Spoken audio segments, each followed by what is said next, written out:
지금부터 류일재 통일부 장관께서 새 통일기반 구축에 관한 통일준비위원회 발표를 시작하겠습니다. 예, 발표드리겠습니다. 정부는 국민적 공감대 하에서 통일을 준비하기 위해 지난 7월 15일 대통령 직속으로 민관 협력기구인 통일준비위원회를 구성하였고, 그동안 대통령 주재 전체회의 3회, 분과위원회별 회의 80여 회, 공개세미나 4회, 분과별 시민 자문단 회의 등을 개최하였습니다. 이를 통해 통일 청사진 마련, 새로운 평화 구상 및 국제협력, 새로운 패러다임의 개발 협력, 한반도 종단 및 대륙 철도 연결, DMZ 세계 생태평화공원 조성 등에 대한 남북 간 협력을 위한 방안을 제시하였습니다. 이러한 논의를 토대로 광복 70주년이자 분단 70년이 되는 2015년에 통일준비위원회는 평화 통일을 이루기 위한 추진 방안을 아래와 같이 구체화해 나가고자 합니다. 첫째, 남북한 간 언어, 민족문화유산 보존 사업과 다양한 분야의 스포츠 교류 등 민간 교류를 확대해 민족 동질성 회복에 기여하도록 추진하겠습니다. 특히 광복 70주년을 기념하여 남북 축구대회, 평화문화예술제, 세계평화회의 등을 개최하고 중장기적으로 남북 문화협정도 체결해 나가고자 합니다. 둘째, 분단으로 인한 민족의 고통 해소 차원에서 이산가족의 생사 확인, 서신 및 영상편지 교환 및 정례적 상봉 등 인도적 문제를 근본적으로 해결해 나가겠습니다. 셋째, DMZ 세계 생태평화공원 조성을 위한 작업을 구체화하여 착수하고 국제기구와 남북이 협조하여 DMZ 생태계를 공동으로 조사해 나가겠습니다. 넷째, 행복한 통일시대를 위해 보건, 영양 개선 사업 및 생활 인프라 개선 등 개발 협력을 내실화 있게 추진하고 산림 녹화, 생태, 환경 보전, 수자원 공동 이용 등 남북한 모두에게 도움이 되는 융합적 사업을 확대해 나가겠습니다. 다섯째, 통일 시대에 필요한 법률과 제반 제도를 정부와 협의하여 준비해 나가겠습니다.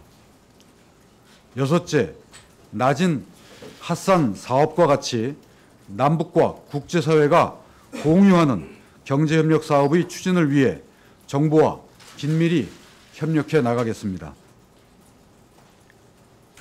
이러한 과제들 추진함에 있어서 통일에 대한 다양한 의견이 있을 수 있겠지만 이로 인해 혼란과 갈등이 야기되면 오히려 걸림돌이 될 우려가 있으므로 통일준비위원회가 중심이 되어 여러 의견을 수렴하면서 통일시대를 준비해 나가는데 정치권과 여러 민간단체, 개인 모두가 힘을 합쳐서 협력해 주시기 바랍니다. 아울러 위와 같은 사업들이 실질적으로 이행되기 위해서는 남북 간 대화와 협력이 필요합니다. 남과 북이 직접 만나 평화통일을 만들어가는 방안을 협의해 나가야 할 것입니다. 이러한 목적에서 통일준비위원회는 내년 1월 중에 남북 간 상호 관심사에 대한 대화를 가질 것을 북측에 공식적으로 제의합니다. 특히 이 만남을 통해 설 전에 이산 가족들의 한을 풀어줄 수 있기를 바랍니다. 이를 위해 통일준비위원회 정부 부위원장인 류일재 통일부 장관과 정종욱 민간 부위원장이 서울이나 평양 또는 기타 남북이 상호 합의한 장소에서 북측과 만나기를 바랍니다. 우리의 제안에 북측이 적극 호응해 나오기를 기대합니다. 이상입니다. 네, 그럼 지금부터 질문을 받도록 하겠습니다. 질문이 있으신 기자분께서는 손을 들어주시고 호명받으신 기자분께서는 소속사와 성명을 먼저 말씀해 주시고 질문을 해 주시면 감사하겠습니다. 네. 예, 저 SBS 안정식 기자입니다. 우리 제안을 북쪽이 수용을 해서 남북 간 회담이 이루어지면 회담의 수석 대표가 그러니까 유길재 장관하고 정종욱 부위원장에서 두 분이 공동 수석 대표가 되는지 하고 이 회담이 이루어지면 이게 당국 간 회담으로 봐야 되는 거겠죠? 회담의 성격은? 예, 이건 뭐 이 회담은 당국 간 회담으로 우리는 생각하고 있습니다. 수석 대표 문제는 물론 이제 북측의 그 제의가 여기에 대한 답이 와야 그때 가서 저희가 이제 검토를 하겠습니다만 지금 생각으로는 정부 측 부위원장인 제가 수석 대표를 맡는 것으로 생각하고 있습니다. 연결된 건데 그 자료로 보면 정종욱 부위원장께서도 같이 나가시는 걸로 되어 있는데 그러면 정종욱 부위원장께서는 수석 대표가 유 장관이 되시면 그 형태가 어떻게 되시는 거죠? 일단 정부 남북관계 발전에 관한 기본법에 따르면 2인 이상의 대표가 나갈 경우에는 반드시 수석 대표를 정하게 되어 있습니다. 그렇기 때문에 통일부 장관이 정부 측 부위원장인 통일부 장관이 수석 대표를 맡고 민간 부위원장은 대표단의 일원으로 참여하게 됩니다. 네, 다음. 예. 네, 통일뉴스 이승현 기자입니다. 이번 회담 제의를 하시면서 우리 쪽에서 주로 관심을 갖고 이야기하시려고 하는 내용이 어떤 것들이 있겠는지 좀 몇 가지 좀 말씀해 주시겠습니까? 아까 제가 이제 말씀드린 내용 중에 통일준비위원회가 내년 광복 70주년 또 분단 70년인 내년에 할 수 있는 또 해야 되는 그런 사업들에 대해서 말씀드렸습니다만 그런 내용들을 북측에 설명을 하고 또한 동시에 아까도 말씀드린 것처럼 남북 간의 상호 관심사에 대해서 얘기할 수 있는 그런 자리가 될 것이라고 생각합니다. 뭐 특정하게 어떠한 의제를 특정해서 이렇게 제시하는 것은 아닙니다. 네, 다음. 네. 예, 동아일보 윤한준입니다. 통일준비위원회 차원에서 대화에 나서는 이유에 대해서 궁금합니다. 일단 통일부 장관님께서도 부위원장 자격으로 나가시는 거지 않습니까? 통준위가 대화에 나가는 그 의미에 대해서 궁금하고요. 나올 경우에 북한의 카운터파트는 누구로 생각하시는지 궁금합니다. 일단 저희가 전통문을 이미 발송을 했습니다. 북이 수령을 했고요. 전통문의 발신 명의는 통일준비위원회 정부 측 부위원장인 정부 측 부위원장 겸 통일부 장관인 통일부 장관이 보냈고 수신자 명의는 통일전선부 김양건 부장 앞으로 보냈습니다. 물론 이제 대표단은 북측이 이걸 받아서 어떻게 꾸릴지 모르겠습니다만 통준위가 나서는 그 이유를 우리 윤한준 기자께서 질문을 했는데 아까 말씀드린 대로 내년 그 광복 70주년, 분단 70년이 되는 해가 적어도 이 분단 시대를 우리가 극복을 하고 통일 시대로 나아가기 위해서 남북이 공동으로 노력을 기울여야만 되는 그런 중요한 시점이라고 생각을 했습니다. 또 그걸 위해서 통일준비위원회가 금년에 발족을 했습니다. 그리고 짧은 시간이지만 많은 활동을 해왔습니다. 이러한 활동들을 통일준비위원회가 해온 활동들 또 내년의 계획들을 북측에게 설명을 해야만이 설명을 하고 함께 할 수 있는 그런 사업들은 함께 추진하는 것이야말로 통일준비라고 하는 그런 주제에 의제에 걸맞지 않을까 생각을 합니다. 그런 차원에서 통일준비위원회가 회담을 제의했다고 말씀드릴 수 있습니다. 네, 다음. 예. KBS 박진희 기자입니다. 그 북한이 통준위 자체를 긍정적으로 보지 않고 그 부정적으로 보는데 그쪽에서 보낸 통지문을 수령을 했다고 하더라도 주체가 통준위에서 나오는 사람이라고 하면은 북한이 거부할 때는 정부가 정부 대표를 통준위가 아닌 뭐 청와대 차원이라든가 이런 걸로 바꿀 수 있는 의지는 있나요? 오늘 그 회담 제의는 통준위 활동의 그 연장선에서 제안을 한 것이고, 뭐 북이 여기에 대해서 어떤 태도를 보일지는 뭐 제가 뭐 예단해서 말씀드릴 수는 없습니다. 또 그렇게 하는 것이 적절하지는 않고요. 다만 지금 우리 박 기자께서 말씀하신 것처럼 북이 이 통준위에 대해서 여러 가지 이 비판적인 그런 의견을 준 것을 저도 알고 있습니다만, 바로 그런 이유에서 만나서 통일준비위원회가 북이 생각하는 그러한 식의 활동을 하는 것이 아니라고 하는 점을 설명하는 것도 필요하다 하는 점에서도 저는 이번 회담 제의는 의미가 있다고 생각을 합니다. 네, 다음 이준희 씨. 저 MBN의 이기종입니다. 그 발표문에 이산가족들의 한을 풀어주겠다라는 얘기가 있는데요. 이번 우리 측의 주요 의제가 이산가족 상봉이 되는 건가요? 아니 뭐 그것을 아까도 말씀드린 것처럼 어떤 의제를 이렇게 특정해서 저희가 삼고 있지 않습니다. 통일이라고 하는 것이 굉장히 다양한 분야에 아주 폭넓은 그런 여러 가지 문제들을 우리가 다뤄야만 이루어질 수 있는 것 아니겠습니까? 그렇기 때문에 물론 이산가족 문제가 굉장히 중요한 문제라고 하는 점에 대해서는 제가 통일부 장관으로서 누누이 말씀드린 바가 있고, 또 바라건대는 내년에는 이산가족 문제의 획기적인 해결이 있어야 되겠다 하는 그런 생각을 저희가 갖고 있는 것은 사실입니다만, 이번에 회담이 열리게 된다고 해서 이산가족 문제만을 저희가 다루는 것은 아니다. 여러 가지 문제를 다룰 수 있을 것이다. 이렇게 말씀드릴 수 있습니다. 네, 다음 JTBC. 네, JTBC 윤서령입니다.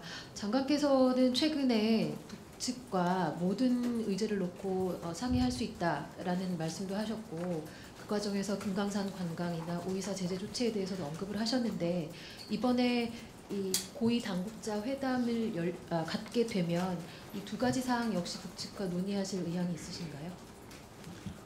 뭐 역시 마찬가지, 답은 마찬가지입니다. 제가 어떤 특정한 의제를 가지고서 나가겠다 하는 그런 생각을 갖고 있지는 않고요. 그러나 남북 간에 서로 간에 관심이 있는 그런 사항들은 다 논의할 수 있다는 것이 우리의 입장입니다. 네, 네, 우리 잠시. 정종욱 부위원장님께서 보충 설명을 좀 하시겠다고 합니다. 안녕하십니까. 미간 부위원장입니다. 반갑습니다. 정부부 위원장께서 말씀을 하셨습니다만 제가 한두 가지 보충 말씀을 드리려고 합니다. 우선 저희가 이번에 통일준비위원회 이름으로 북측의 대화 제의를 한 것은 그동안에 짧은 기간이었지만 저희 준비위원회에서 많은 그 과제를 검토해 왔고, 내년도에는 이제 그 과제들이 정책으로 반영되어야 되는 그런 그 시점에 와서 있습니다. 저희가 그동안에 그 과제를 검토하면서 이 모든 위원들이 느꼈던 것이 역시 통일준비라 그러는 것은 남북이 서로 머리를 맞대고 협의를 해야 되겠다고 하는 그런 그 필요성을 대단히 절실하게 느꼈고, 북한 측에서도 통일준비위원회에 대해서 여러 가지로 이 궁금해하고 있는 걸로 그렇게 저희는 파악을 하고 있습니다. 그래서 이 저희가 정부의 정책으로 저희의 그 구상을 구체화하기 전에 북한 측 대표들을 만나가지고 저희들 입장을 설명을 해주고, 저희가 그동안에 준비해온 여러 가지 이 과제들을 좀 부연 설명을 하면서 북측의 이 호응을 얻어야 되겠다고 하는 그런 그 필요성을 느껴서 하는 것입니다. 그래서 제가 그 북측과 만나게 되면은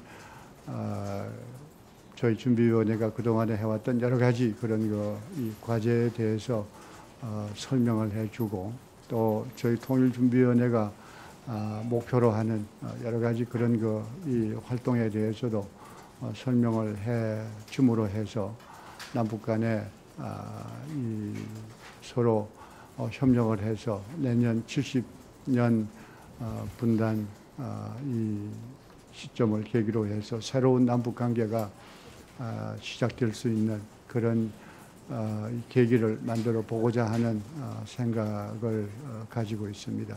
아까 질문에서 북측에서 통준위에 대한 반응이 부정적이었다고 그렇게 얘기를 했습니다마는 그런 게 한두 가지 나온 게 있는 걸로 저는 언론에서 읽고 있습니다마는 또 다른 차원에서는 통준위의 활동에 대해서 그렇게 부정적이지만은 않지 않나 하는 생각도 합니다. 저희 특히 사회문화분과위원을 이끌고 있는 김성재 통일준비위원회 사회문화분과위원장께서 2차례에 걸쳐 개성을 방문한 바 있고 또 그 전에 임동원 전 통일부 장관이 개성을 방문한 적도 있습니다. 그런 계기를 통해서 전해지는 그 북한의 통준위에 대한 평가는 아직까지 부정이나 긍정이나 이렇게 단정적으로 얘기할 수 있는 그런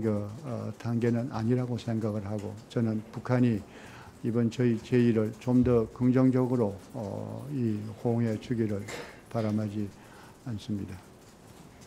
다음 질문 있으십니까? 혹시 누구에게 우리 정부 측 부위원장께 질문을 누구? 예, 알겠습니다. 예, 저 SBS 안정수입니다. 지금 어쨌든 통준위 이름으로 회담을 제안을 하셨는데 그러면 그리고 이제 정종국 부위원장께서도 회담의 대표로 나가실 거라고 말씀하셨고요. 그럼 이제 그렇다면 회담 대표단을 구성하는 데 있어서도 통준위가 정부 쪽과 민간 쪽이 같이 있는 기구니까 정부 민간이 회담 대표로도 공동으로 참여하는 형태고 그리고 회담 전략 같은 거를 짜는 데 있어서도 정부 사이드, 민간 사이드가 공동으로 회담을 준비하는 형태가 되는 것인지 아니면 정종국 부위원장이 들어가시긴 하지만 실질적으로는 어쨌든 당국 통일부 주체로 통일부 주도로 해서 기존 같은 당국 간 회담 방식으로 진행이 되는 것인지 그걸 좀 질문드리겠습니다. 뭐 이제 복잡하게 생각을 하시는 것 같습니다. 이제 과거 우리 남북 관계 오랫동안 남북 회담이나 이런 걸 보면은 물론 좀 실무적인 차원이긴 하지만 필요한 경우에는 정부 당국과 당국자와 민간인이 같이 참여해서 하는 그런 회담들도 많이 있었습니다. 이번 같은 경우에는 이제 통일이라고 하는 굉장히 좀 남북 간의 당국 사이에서 풀어야 될 문제들을 논의하는 것뿐만이 아니라 통일을 위해서 우리 민간 사회 차원에서도 같이 협력해야 될 사업들이 많이 있지 않습니까? 그런 것들이 있기 때문에 통일준비위원회는 굉장히 포괄적으로 통일에 대비해서 여러 가지 사업 아이디어를 발굴을 해왔고 또 그런 것들을 하나씩 이제 내년에는 좀 뭔가 실천에 옮겨야 된다라는 그런 상황이 있기 때문에 그런 것들을 남북이 함께 머리를 맞대고서 이 사업들을 하나씩 실천해 나가기 위한 노력을 기울여야 되겠다.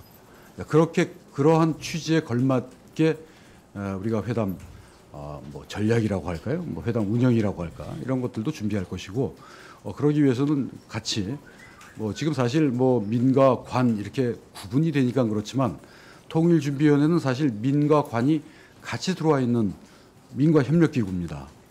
그렇기 때문에 같이 협력을 해서 앞으로 회담이 열리게 되면 대처해 나가야 할 것이라고 생각합니다.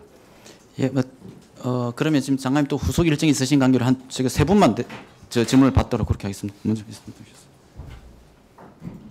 예, 통일뉴스 김치관입니다. 지금 남북 간의 제2차 남북 고위급 회담이 제한돼 있는 상황인 걸로 알고 있습니다.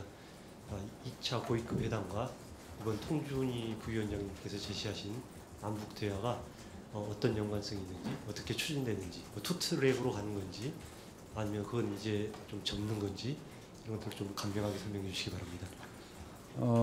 2차 고위급 접촉은 저희가 지금 10월 달에 제안을 했었는데 지금 아직도 이루어지고 있지를 않지 않습니까?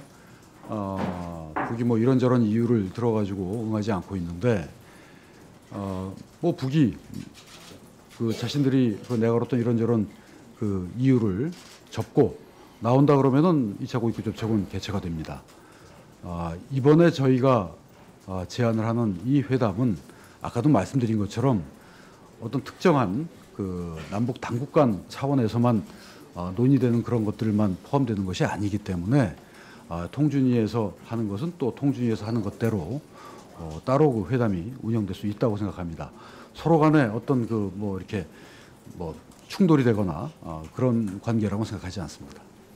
다음 아까 손을 드셨던 같은 질문 해소됐고 그다음 그럼 혹시 질문 안 하신 분 안 계십니까? 그럼 마지막으로 우리 JTBC 윤수령 기자님 질문 받고 끝내도록 하겠습니다. 네, 이번에 이 통준위로서는 굉장히 큰 발표를 하신 것 같은데 이런 당국 간의 대화를 제의하게 되신 것은 어떤 분의 아이디어로 이렇게 이루어진 겁니까?